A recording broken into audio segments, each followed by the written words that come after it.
to the Red Barrels podcast. It's me, it's Alex, it's Ed. Ed's here too. He'll introduce himself, don't worry. But right off the top, I'm going to say, right now, there's no Sophie. We've got no Sophie this week or next week because we recorded two of these in a go.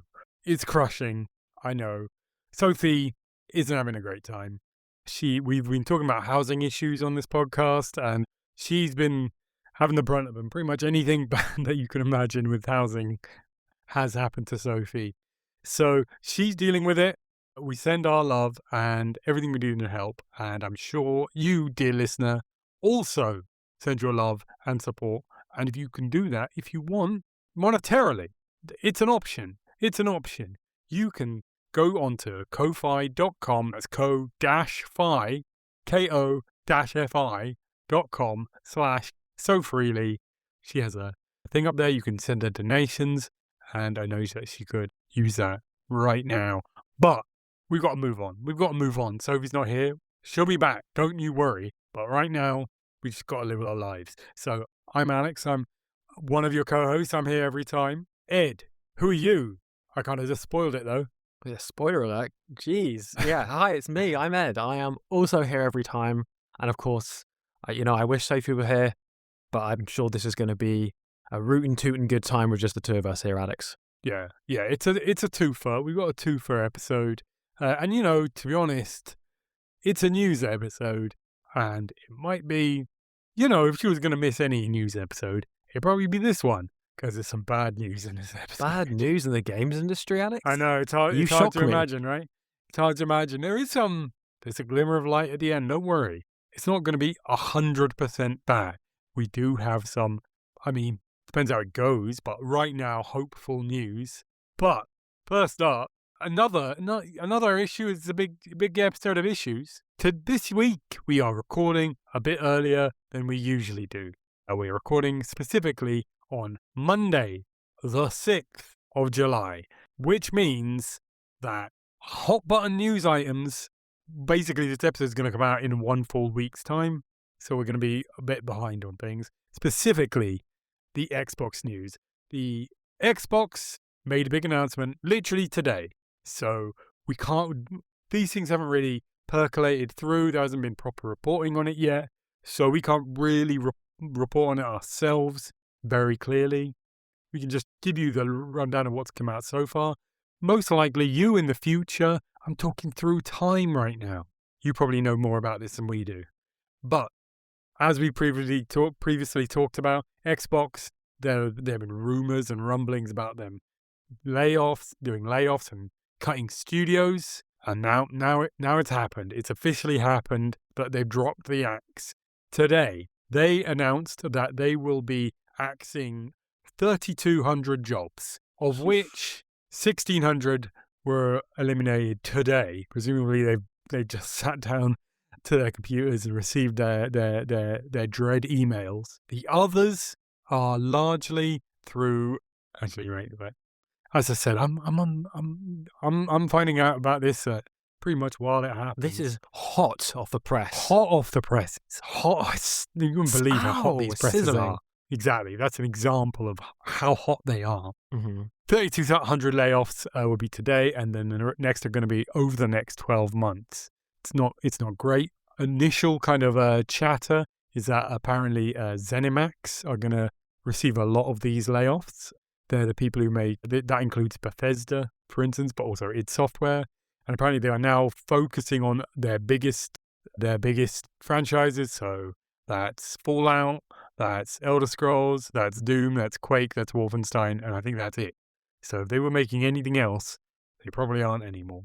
And probably the people who were making those things don't work there anymore. However, more news. That seems kind of weird, though. What's happened? That seems a bit weird because they said that they wanted to focus on their big franchises like overall as Microsoft, and some of the key examples were, as you say, Elder Scrolls and Fallout. And now we're learning that they're cutting the specific studios that make those games. So that's a strange way of focusing specifically on those two franchises. Well, they specifically said in doing this, they are focusing on those things. It just seems a bit counterintuitive. That implies that they may have had other projects going for other games that they were working on. Yeah. Who knows what they were? and they probably, I would speculate, they probably aren't anymore. However, other big news is the fate of a bunch of studios. So there was a lot of chatter about what might happen to them, and now we know. Basically, Compulsion Games, who made South of Midnight, and Double Fine, who made Psychonauts, they are both being ejected from Microsoft. They're going to go independent, and to be fair to Microsoft, they say they're going to those studios are going to receive runaway funding and full ownership of all the intellectual property that's associated with them. So Psychonauts, for instance, and Double Fine, and South of Midnight, and their other games for Compulsion. So they'll have a bit of money to keep going and hopefully find publishers for their games, is basically the hope. Two other studios, they are Ninja Theory and Undead Labs. There was a lot of speculation about this, especially Ninja Theory, Hellblade, because the new Hellblade game was literally featured in the Xbox Showcase at SGF just a few weeks ago. Actually, so did Undead Labs. They made the State of Decay. That also was featured. They aren't going to be Xbox anymore, but they are being sold to another company. But we don't know who that company is. Apparently, we will find out in the months to come, but they are being bought out by some people. And then there's also Arcane Studios. They're in France. They already shut down Arcane Austin, which is their American branch, a few years ago. Arcane Lyon, in the city of Lyon in France, is currently working on Blade, a game, the Marvel character, a game based on Blade. Effectively, it seems like the same thing that is happening to Double Fine and Compulsion is happening to Arcane. However, because France actually has some decent labour laws, they basically can't say that yet. There are a lot more hoops they have to jump through to actually make this happen. Probably that will end up them letting the studio go and go independent, or maybe they'll be sold to someone, but most likely independent. But they have to do some various consultations and negotiations in order to make that happen. Yeah, so that's pretty much the news. We don't really know what all that means. It kind of seems like, large layoffs are bad, of course. There was a lot of worry what would happen to these studios. On first glance, it seems like probably the best of a bad situation. They aren't all just being immediately shuttered. But we literally just found out about this today. There hasn't been much in the way of real reporting on any of this. So exactly what this means for those studios, Double Fine, that makes it the news, the way this kind of press release basically has been written, it sounds like, I'm pretty good for Double Fine. They get to go independent. They can do what they like. I mean, it could well be that they go independent, but they fire 3/4 of their workforce because they can't afford it anymore. It could be going independent, quote, quote, just means that Tim Schafer has himself a little home office somewhere and he is Double Fine. Like, that literally could be it, theoretically. Probably won't be quite that bad.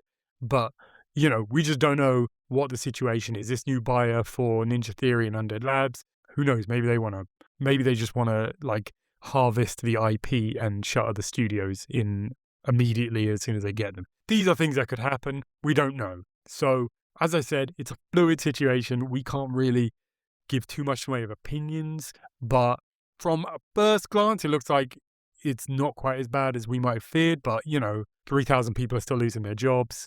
That's bad. Ed, do you have any immediate, short thoughts on these events? Not really. It's pretty consistent with what we talked about in the last time we covered this, which I think was the last news episode.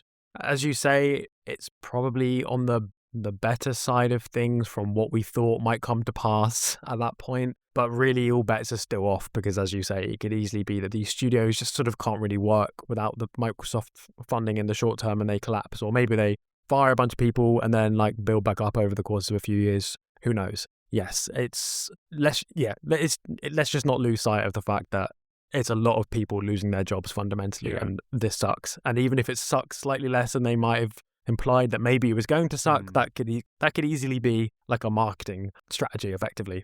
Where you promise something bad's going to happen and then something slightly less bad happens and then people feel relieved rather than angry, which, is how people probably should be feeling, that they're an industry that they love is being stripped like this. Exactly. It kind of vaguely reminds me of something the Tory government used to do. So I guess to their credit, can't really remember Labour doing this, but where they would just like trial a really fucking horrible sounding policy that just like was unbelievably draconian or terrible or just like slashed, some sort of funding to the bone or something. And then when it came out, it wouldn't be as bad as that. And so they get like a bit of press for not going as bad. I wonder if a lot of the rumors that have been out in the past few weeks have been on purpose from Microsoft to kind of just trial this to have it so that the landing wasn't as hard as people feared, but it's still objectively bad news. Lots and lots of people are losing their jobs. These studios that Microsoft bought, they didn't have to buy them. They went out of their way to buy in their spending spree in the heyday of COVID and their dreams of Game Pass. They are all being forced into huge uncertainty at best, right? None of that really had to happen. They could have just had a decent, a more prudent business going that they ran, and they frankly could easily absorb these kind of losses, frankly. Microsoft makes a colossal amount of money, and that's always important to remember. But, as I said, we are just reacting to this. We can't talk in too much detail about, but something we, perhaps unfortunately, can talk in more detail about is the other big story that has happened recently, and I think Ed's going to be handling that. Yeah, I mean, I'm sure most of our listeners will already know what's coming here. This is the huge news this week that Sony have announced that as of January 2028, they will be ending the production of physical discs for their new games. No more discs. They posted this on the 1st of July onto their website. They said, quote, "As consumer preferences and the broader entertainment industry continue to shift away from physical discs to digital, physical game disc production for all new games releasing on PlayStation consoles will be discontinued starting January 2028.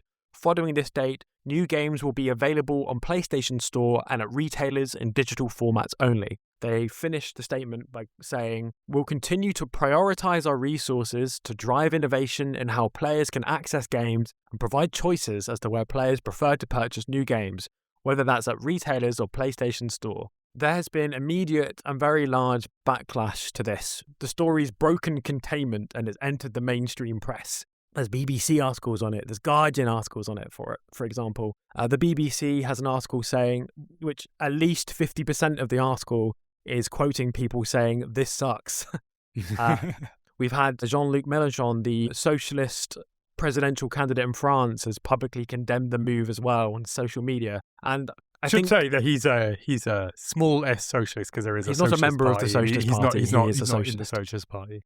But he is a socialist. Indeed. And I think that we're not going to be deviating from that here at the Red Barrels. We're not about to come out and say, actually, secretly, it's a really good thing. I don't know about you, Alex, but the first thing that came to mind for me on hearing this news was that 20-second video that they released at E3 in 2013, where Sony made fun of the Xbox One by showing just how easy it was to share a game with your friend on the new PlayStation. The video, for those who haven't seen it, was one guy handed the game to the other guy, and the other guy said thanks. And that was all that was involved in sharing your games. At that time in 2013, we had two pretty serious contenders in the mainstream gaming space. We had Xbox and we had PlayStation.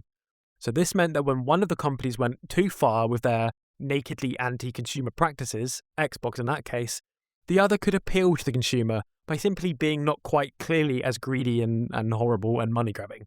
Today, with the Xbox brand basically in tatters still, partially because of the moves like that in 2013, Sony seem to feel that they're free to do whatever they want. Okay. Yeah. But why would they? Why would they want to do this? And why is everyone so upset about this? Well, as they said in their statement, they say that they're following consumer preferences and the broader entertainment industry. They're sort of saying that this trend is the reason why they're ultimately doing it. And it's certainly true that physical games have become a smaller and smaller part of the pie when it comes to game sales. In 2015, about 80% of games sold were physical games. By 2025, that was down to 20%.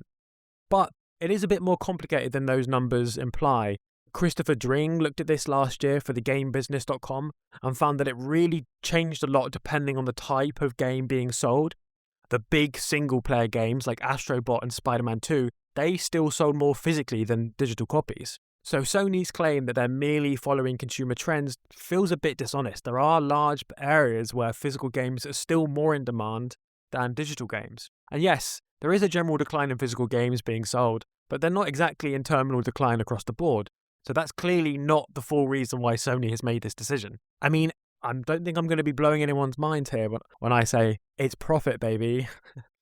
And let's look at that from a few different angles, right? First, let's look at it from the perspective of brand new games. I've looked at a price breakdown published in 2020 from a Dr. Serkan Toto, who worked for the consultancy Canton Games, who put a breakdown of the profit margins or the costs involved in selling digitally versus physically. The costs of selling a game physically, at the time, games cost about $70 when new. We may remember those days fondly now, but Optimism. That's what we're going to be working with. Nostalgic.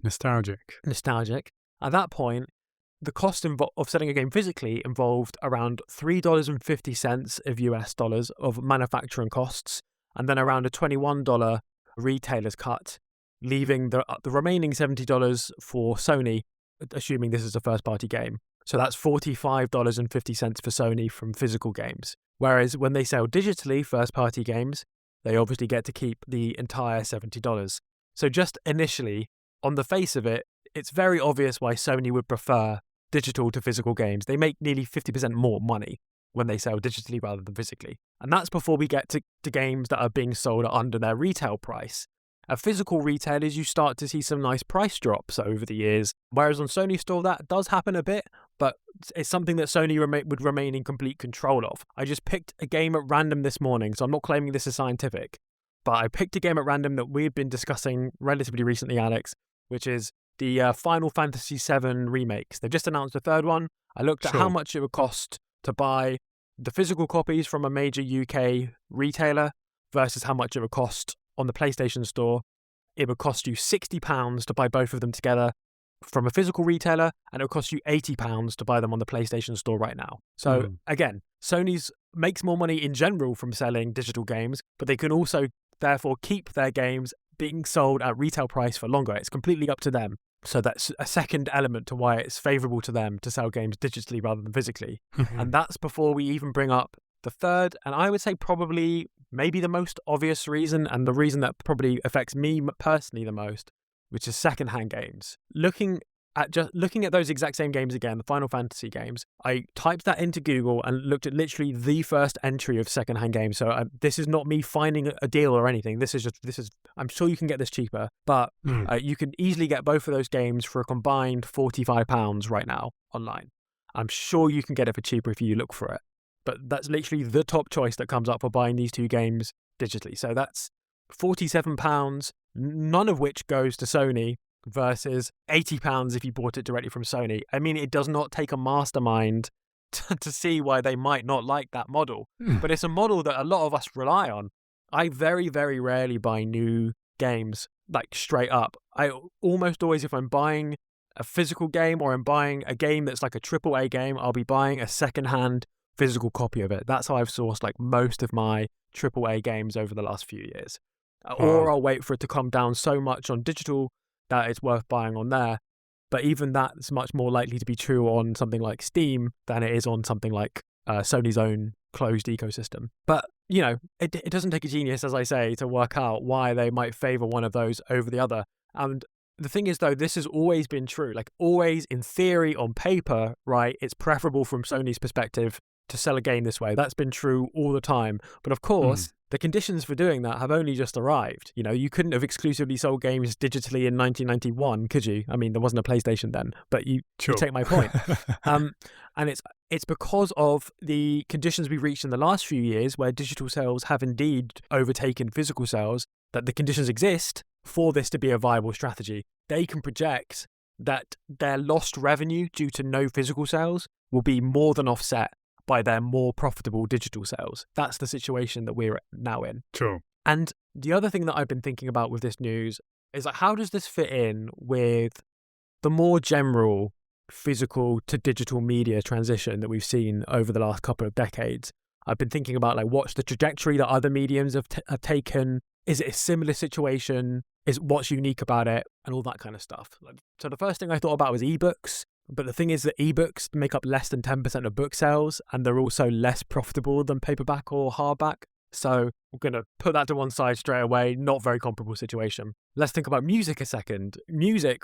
Music was absolutely inundated with piracy about 20 years ago. You could effortlessly download music from Napster or from LimeWire. The hardware you listen to music on was hugely varied. From CD players would play any CD. It would play CDs that you'd burn, or you could use on MP3 players that would play anything. And then there was also the sort of closed Apple ecosystem. Apple launched iTunes. This was kind of a more convenient. This was like a cheaper way of buying music in theory. It was 79p per song in the UK. And this kind of works to like buy back, to like rescue some of the industry from piracy. But it was still so easy to get music for free that it wasn't really until the streaming services came online, like Spotify, that the music industry fully recovered to its pre-internet highs. And yes, in a streaming situation, you own nothing, but for a relatively low set fee, you get access to basically all of the music. TV and film is not completely dissimilar. The piracy was kind of an issue, but really the point where TV and film died as physical media was around 2005, 2006 with the sort of rise of the Blu-ray. DVD sales began to falter, but Blu-rays were so expensive and everyone had only just bought DVDs really. It had only been 10 years since they came online, that people weren't really that keen to buy everything they already owned again. And then 2 years later, 2008, the financial crisis hit. People were really not that interested in spending huge amounts of money on physical media. And with these sales floundering, Netflix began to rent out discs and move to online streaming, which is again similar to music. It's a format where you don't own anything, but at least you've got access to basically anything you want for a relatively low price, at least initially. So those are the sort of two models I want to compare this to, and I think there's a very clear difference with what happened in those industries and what's happening here. The music, TV and film industries were all genuinely stagnating. They were struggling a little bit in those periods when they moved from physical to digital media. The music industry was worth $40 billion in 2000, but had gone down to $32 billion in 2002, in large part due to privacy. And we've already seen the issue that the TV and film industry was having with DVDs and Blu-rays. And they both went for a kind of similar solution, a no ownership streaming model that was initially pretty affordable and pretty convenient for consumers, although it has been sort of slowly shitified since then. But for games, we're in a wholly uncomparable situation. The industry has never been bigger. Newzoo reports that last year, gaming broke $200 billion in revenue for the first time, which was a 9% increase on 2024, and it's only projected to continue growing. And rather than moving to a model where, yes, we don't own anything, but we can access everything for a relatively low set price like Spotify or Netflix, or where we don't own anything physical, but at least every item that we buy is relatively cheap, like in ebooks or on iTunes, this appears to be a move which is sort of the worst of both worlds for consumers here. The attempt appears to be to move to a model where we don't own anything, and we still have to pay full price per AAA game for the privilege, maybe $80 to not own the game. Yeah. This is only possible because, at best, the video game industry has been a duopoly of mainstream console manufacturers, and recently, in this generation, it's become something not far off of a monopoly. It's also only possible because of the closed ecosystem, and the risk of banning means that they also aren't competing with any other like online stores, and they're also not competing with piracy, frankly, in the way that music, TV and films were. It's just much harder to do that, and the risks are much higher on consoles than it is for those other mediums. It should also be said that Netflix, Spotify, etc., they don't own the hardware that you use to access them. You're not watching Netflix from your Netflix-made TV. You listen to Spotify on your phone, not some sort of special Spotify device. And this means that they can't stop you from also buying a CD or a Blu-ray. They can't stop you from music or movie piracy either. And Sony's model that they're going for is they get to own the hardware, they get to own the software, they get to charge you full price for a license for an individual game. They then get to underpay, overwork, and lay off their workers, all while barely competing with anyone in an industry that's absolutely booming.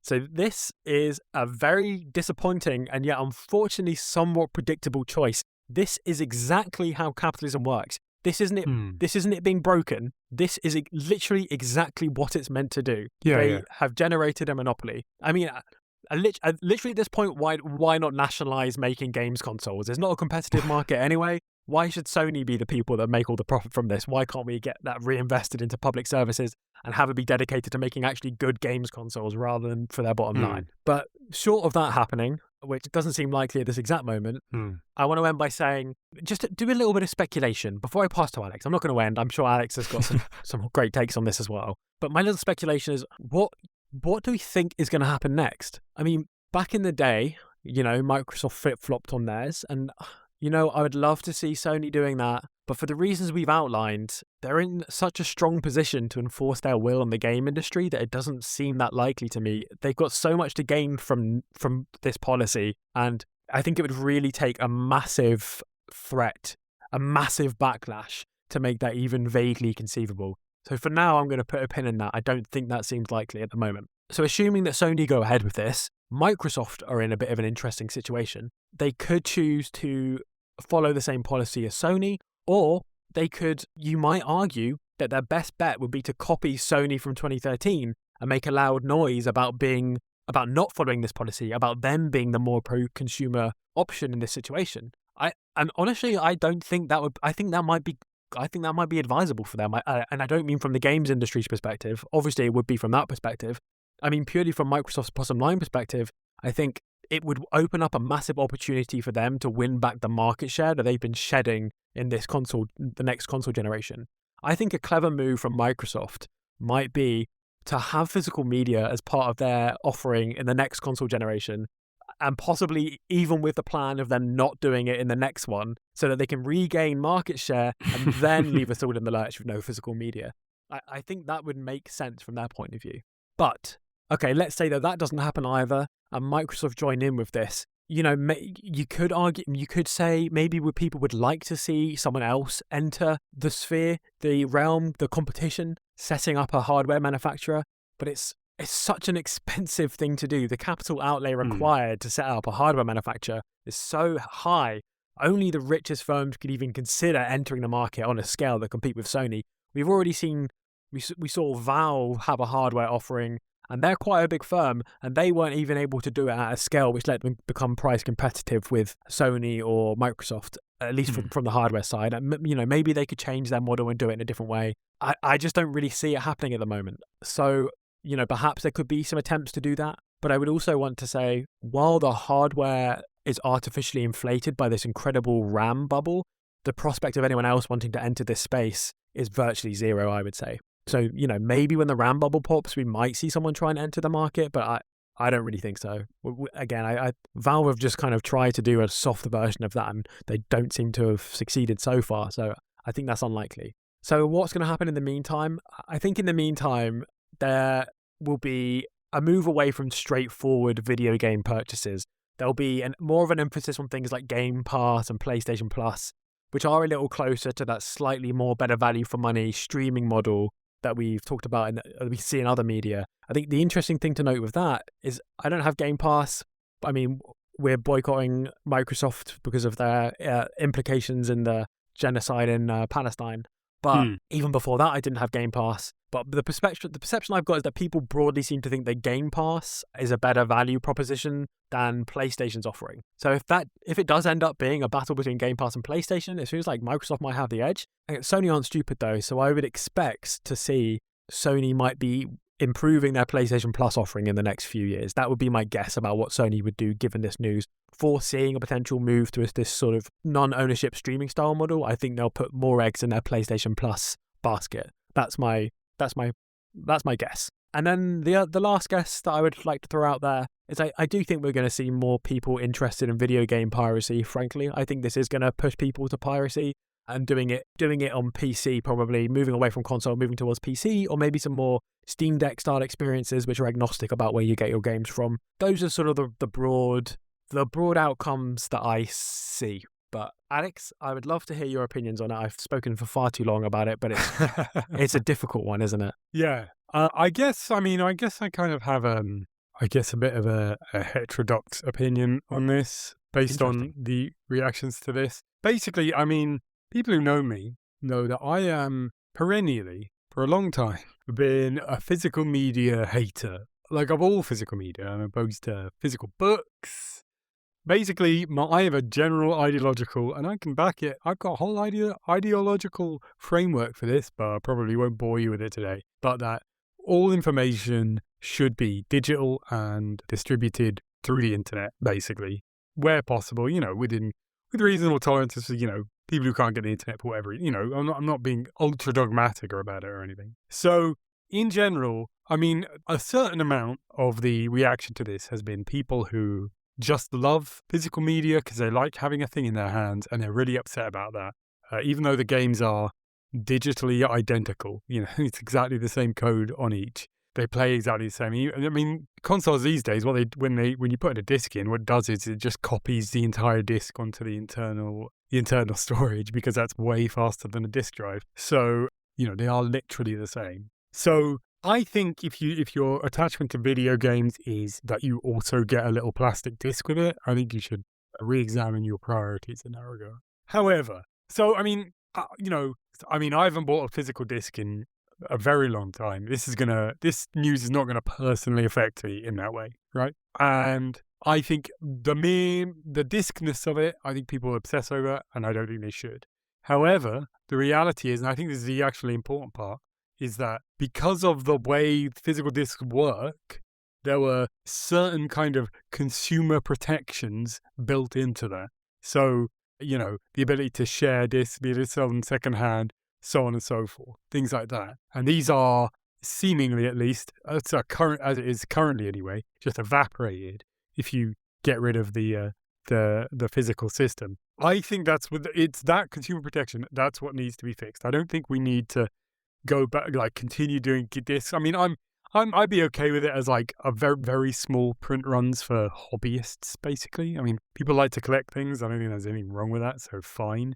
I do think I wouldn't be surprised if Sony gets kind of shamed into that level of it, like very small runs, like basically what vinyl is in music these days, something like that. I wouldn't be surprised if they did it, or maybe Microsoft pounce on that as an idea. Personally, I think Microsoft will almost certainly follow along with the getting rid of the disc, because they're so desperate for money that they can. Now that the taboo's been broken, I think they will jump at the chance to claw back a little bit of profit. But basically, I think we need protections for digital games. That's basically it. We need to have ways built in, and there are ways to do this, to make it so that you can sell digital games secondhand, that you can share digital games with your friends. I think actually Mélenchon in France has been kind of talking about that in his proclamations about this issue, and maybe getting some EU laws put in place.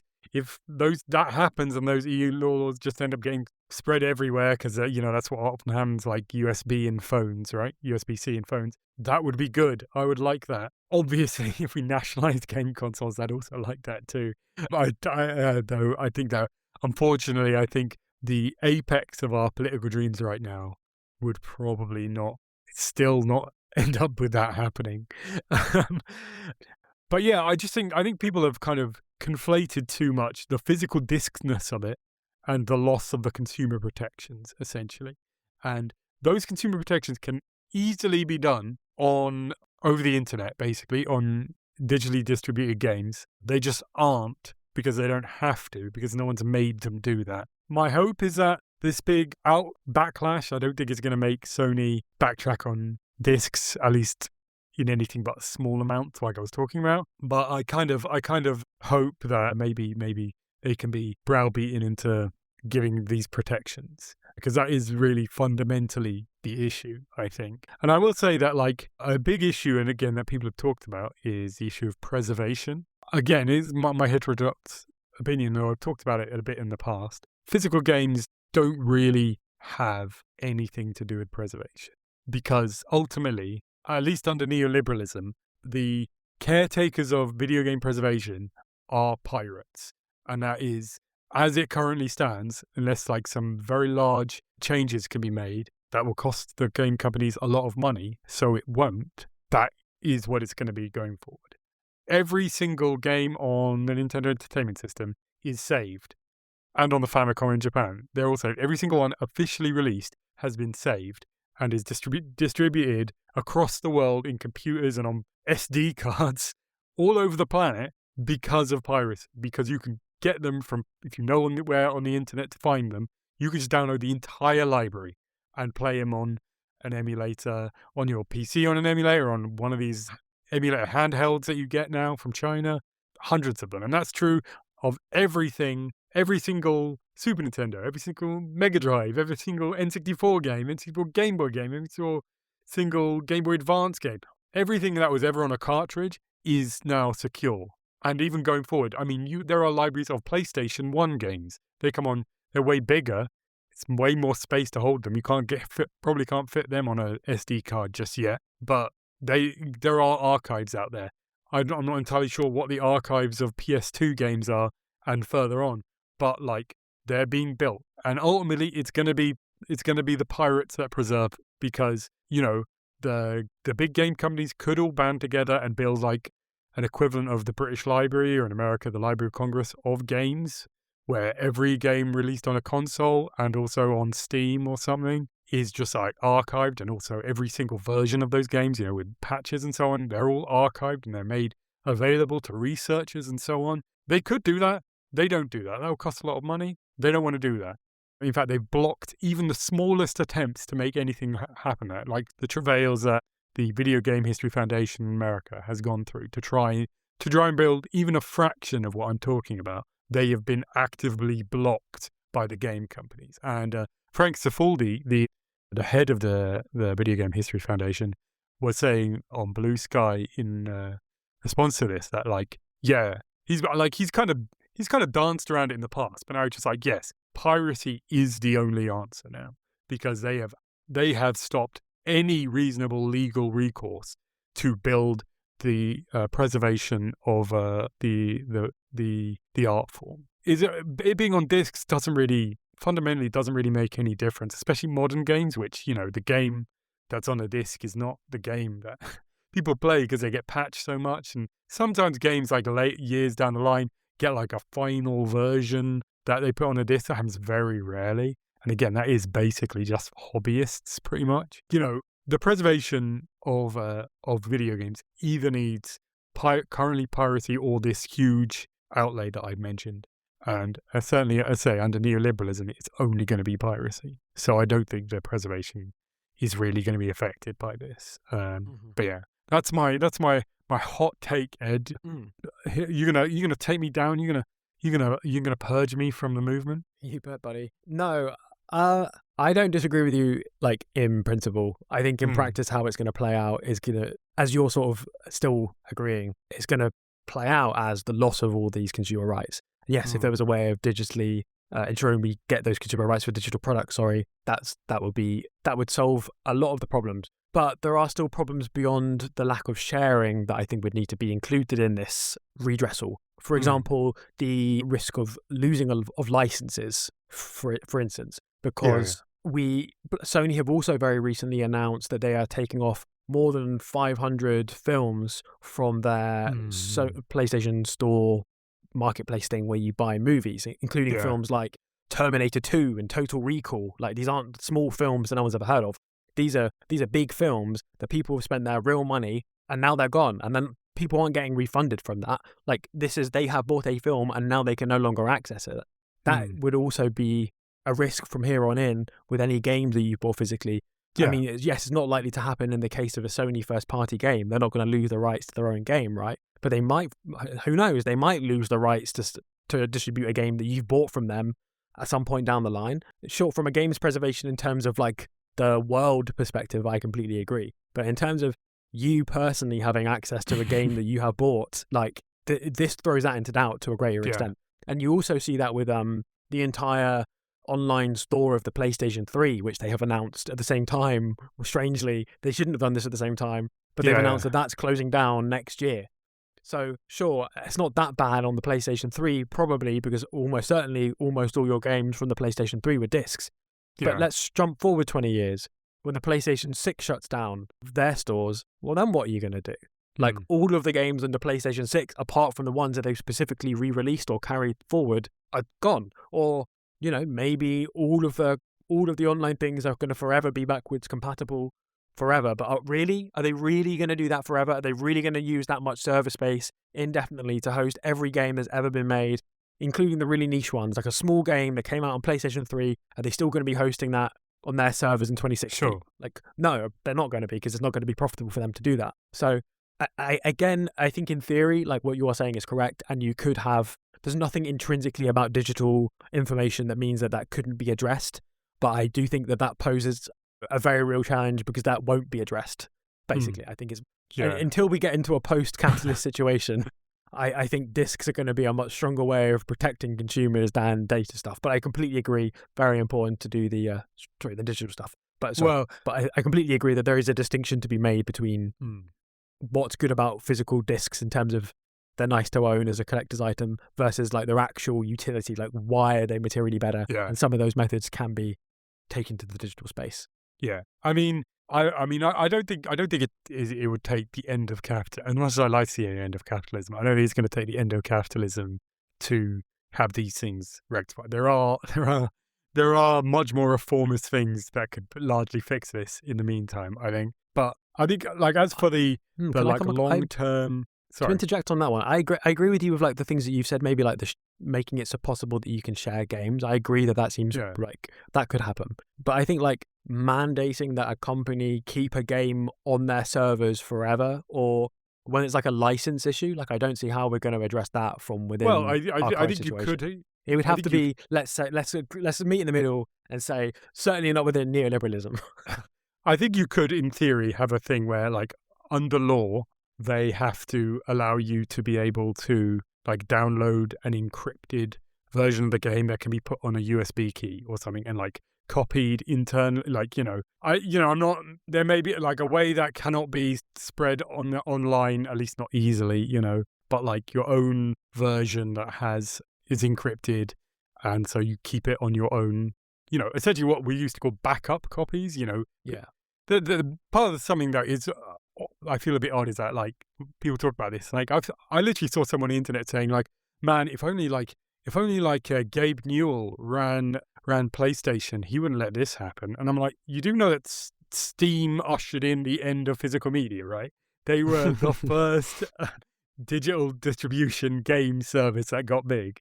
And there is effectively no physical media on PC now, and hasn't been for a long time. But I think there are ways around that. But also this, like, the long term thing, that's piracy, and that's pretty much all the way it's always been. I say play the Nintendo Entertainment System now. It's difficult finding a working NES that will run games and games that will work. It's not, you can do it. It's not impossible, but it's not easy at this point. And that's before you even get to running, like, making a NES actually connect to your television if it was made in the past like 20 years.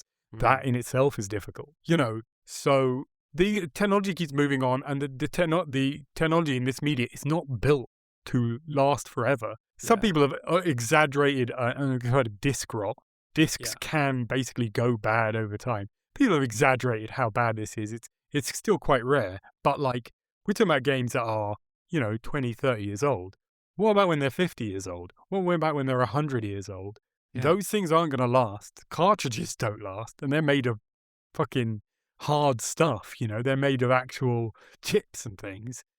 The console don't last. The long-term thing for preservation can, like, again, outside of like a massive effort by the publishers or something, is, or the state, of course, that'd be nice, but even less likely probably, is piracy. And like basically that has always been the way that you're going to go and play your game from decades in the past. That, if you want to play a game you bought on a PC, PCs in theory could run anything. Well, guess what? You can't just pop in a fucking DOS game into your PC and play it on Windows 11. I mean, your PC probably doesn't even have a disk drive anymore, for one thing. And you would probably run it internally on DOSBox, which is an emulation program you can download off the internet. And it's much easier to just find that original program on the internet, surreptitiously. And that's assuming you're not going through, I don't know, good old games or even just like a game compilation or whatever, some sort of like re-release of a game. So, PC games, you bought them back in the day. Guess what? You can't play them now, and you haven't been able to play them for a long time without a huge amount of effort. Almost certainly, you are going to something that is effectively piracy. But again, we're talking about things where you already bought the game. At least on a moral level, you are totally fine to actually pirate that game. And I will also say, like, one of the problems with secondhand games is that none of that money goes to the people who made the game. Sony can't take a cut of that, but also the people who actually made the game don't get a cut of that either. No one gets a cut of it. As far as the workers who produce that game, that secondhand game sale may as well be piracy. They can maybe object to it less because we just agree that that's a reasonable thing to do, but like they get exactly the same amount of return on that. So I just mean that like people are too hung up on the actual physicalness of it. There are solutions to these issues that can all be done digitally, and I think that's probably a better way to go for things. Yeah, that's basically my position. Okay, that's a reasonable position. I think it's much more likely in the short to medium term that a feature with discs will have the upsides that you're talking about than that they will adopt the practices that you're recommending. But sure. I do agree that I basically agree with like all of the like specific material things that you said about what could be improved about digital stuff and how that would have more or less the same effects as saving physical discs. But yeah, I think unless you've got anything else you want to other hot takes on this, I think that's probably going to be us. No, I think the finishing as hot as they get today. Yowzers. I think that's going to be the end of that nasty little story. And I'm going to hand over to my capable comrade and friend, Alex, for the final tale to take us home. The guy who's just talking. It's a bit weird when we only do it when there's two of us, isn't it? It doesn't work. Come back, Sophie. We have some actually good news. I mean, we'll see how it plays out. We can't say for sure it's good news, but it's certainly a very positive development. And that's right, we are returning to our friends and comrades at the IWGB who are officially attempting to unionize Rockstar Games. Nice. Yes. See, this is what we had Spring McParlin-Jones on a few episodes ago.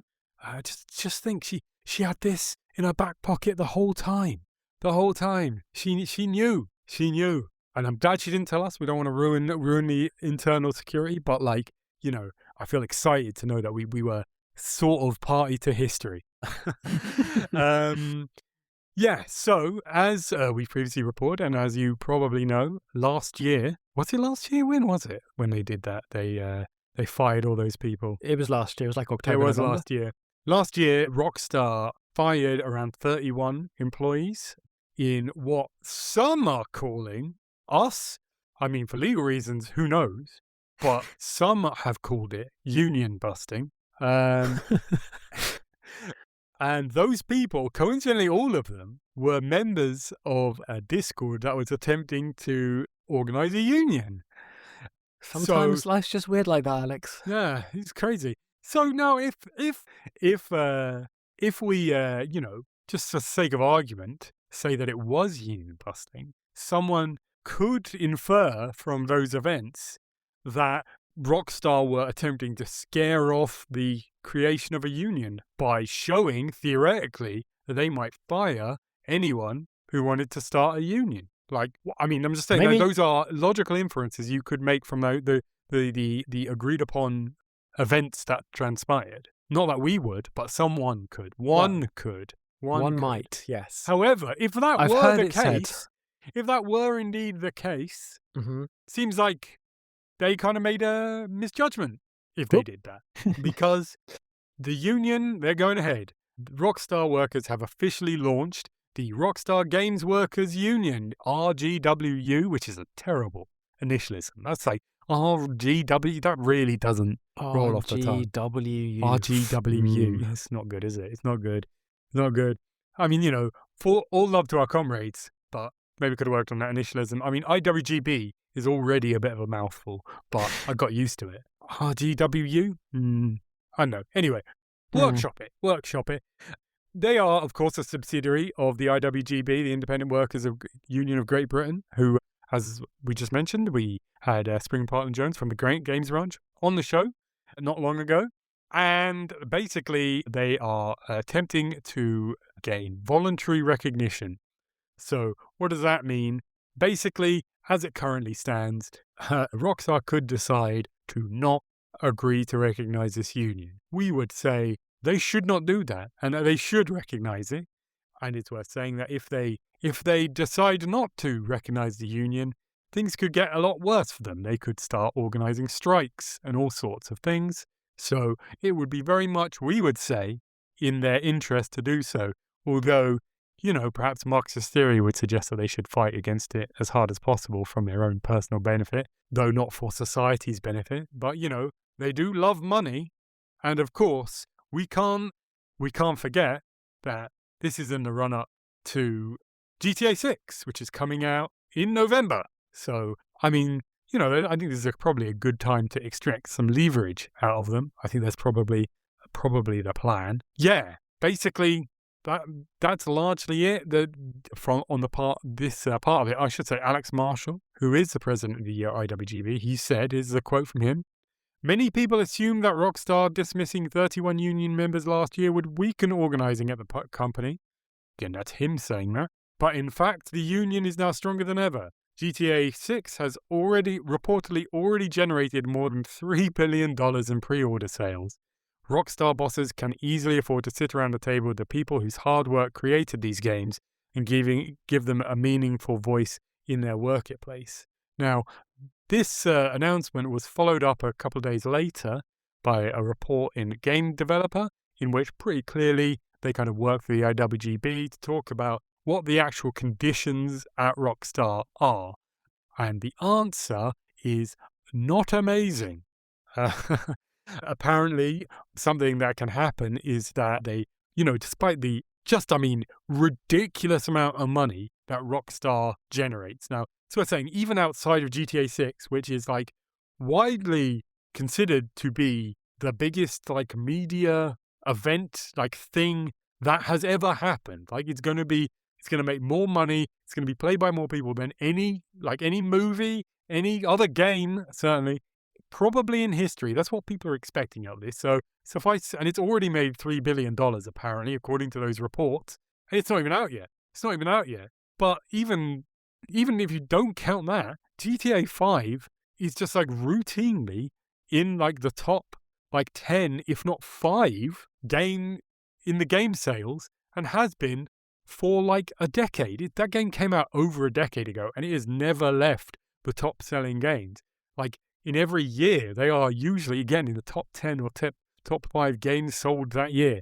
I don't know who's left who's buying that game, frankly. It kind of seems bizarre to me. But this game has sold such a colossal amount of money. The idea that they could, cheap out on bonuses for their staff just seems crazy. One source said, when the bonus is particularly good, it can be a windfall, but often the bonus is disappointing and one can end up being paid considerably less than expected for the year. The reasoning given for this is often nebulous, inconsistent between departments, even inconsistent between team members within the same department, and sometimes hinges on completely subjective or retroactive criticisms.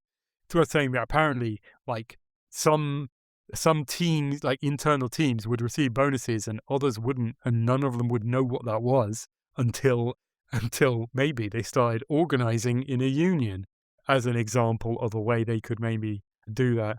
It's also worth saying that apparently, something that kind of genuinely shocked me when I read this, it seems bizarre to me, is that, it's a perennial problem that most industries deal with, which is the gender pay gap. And while it has been, I think, generally way, way, way too slowly, but generally narrowing in UK society, apparently at Rockstar, the gap between median wage, according to Game Developer, the gap between median wages for different genders has actually widened, and that initiatives aimed to address the imbalance have been scrapped. So, that is just incredible that the gender gap has got worse in recent times. That is bizarre, frankly, to me. I genuinely beggars belief.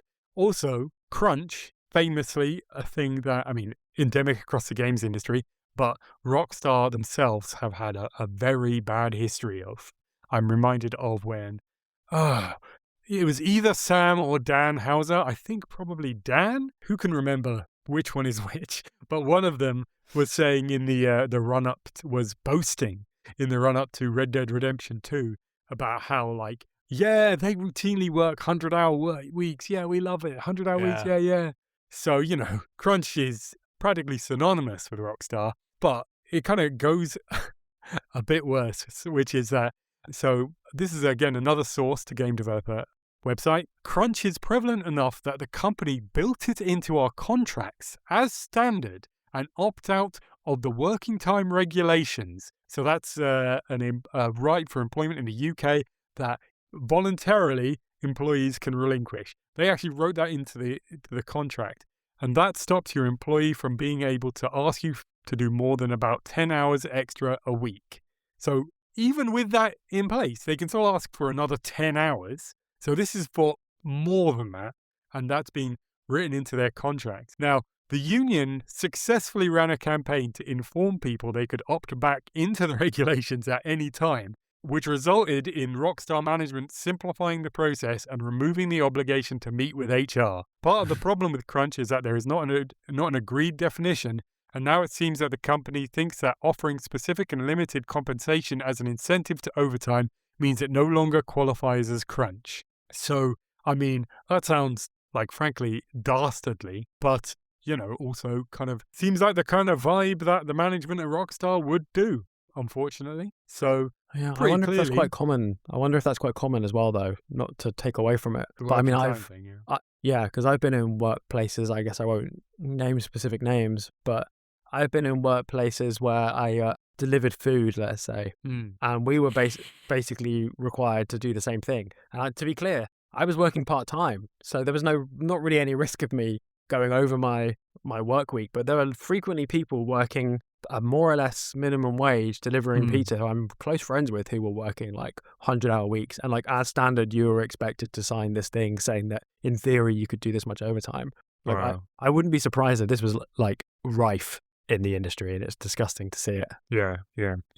Well, as we say, we're already... Alex, did you say 3 billion? 3 billion from pre-release already? That is what has Alex been reported. Marshall. I will say I have seen some scuttlebutt online that's like incredibly speculative. If it is 3 billion, that means not adjusted for inflation, it has grossed already more than any movie ever made. Yeah. Avatar, again, in the prices that it was currently at, so not adjusted. Sure. Made 2.9 billion. Yeah. So just for a scale of the ridiculous sums of money the Rockstar, if they don't have access to right now, will do shortly. Yeah. And you need to bear that in mind anytime we're hearing. And remember, Rockstar did not make this game. The workers made this game. The people that are not getting paid, that are being overworked, that have been kicked out for trying to unionize, for having some kind of say over their working conditions, these are the people that made the game that you love. So just please, dear listener, I implore you to remember that at all times. It's so easy to forget. It's not Rockstar that makes GTA. It's the people that they've employed that make GTA, and it's Rockstar that profits off of that work. Absolutely, yeah. I will say, to be fair to Rockstar, a ticket to see Avatar is, I mean, already too much, like, more, 20 quid at this point? I mean, maybe that's a bit high. Like, those are like 3D then, I don't know. something like that. Yeah, it was expensive back in the day. Yeah. But, as they just announced, GTA is, what, $80? I forget what it is in 80, in pounds. And that's not including all the other stuff which isn't included in that price. So, like, there's really, for the full game at launch, it's $100, isn't it? Yeah. So, I don't think they sold as many copies of, like, pre-ordered as many copies of GTA as people bought tickets for Avatar. But yes, it's still a ridiculous amount of money. In terms of gross, in terms of the money, yes. In terms of the actual impact on society. Yeah. I mean, I've never heard that, rank and file members of Rockstar are, like, incredibly well paid. Maybe it's one of the better paying places in the industry or something, but considering the colossal amount of money they make. They aren't going home in Lamborghinis. Yeah. So yeah, I think I speak for Ed and Sophie as well. She's not here, but I have no doubt she would join us in congratulating our comrades in the IWGB and at Rockstar for putting this together. I've heard rumblings about them trying to do this for quite a long time. I think it's been something of a white whale for the IWGB, game workers. I mean, they are the biggest games company. I mean, maybe, I don't know, maybe some other company would be different, the biggest, by maybe like King, who make mobile games or something, are technically bigger or something like that. Depends what you call a company. I suppose publishers could be overall bigger. But certainly in terms of size and recognition, Rockstar are the biggest target in the UK. So getting big enough to be able to even seek voluntary recognition is a huge milestone for not just the people who work at Rockstar, but the games labour movement in the UK in general. And it's a wonderful thing to see. I hope they get the recognition they deserve, and hope if they don't get the recognition, they fuck them up. Yeah. And you know what? I think that probably is it for the episode. I think so, yeah. I've been trying to look up job openings at Rockstar to see if we can see how much they pay, but you have to actually put your name in and stuff. Although on Indeed it's saying that the programmers get paid 41k, which is not particularly impressive for how skilled a job that is. Yeah, and the fact that their work creates such colossal amounts of money. Yeah. But yeah, we are going to be done. We are going to be done. The episode's over. Hope you weren't expecting more episode, because that's it. Zip. Again, we miss Sophie. We hope she comes back. Hope things work out for her. And remind you that her Ko-Fi, or is it Ko-Fi or Ko-Fi?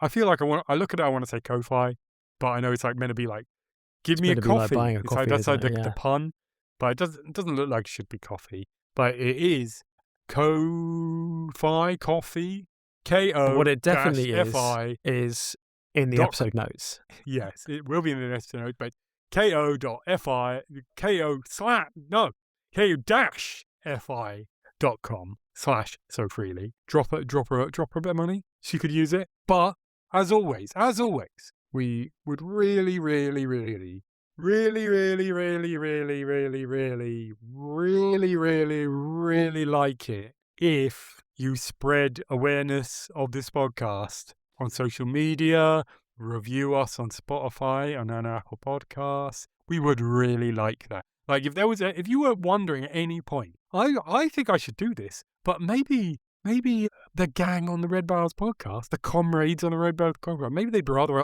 we didn't, and I keep it a cool secret.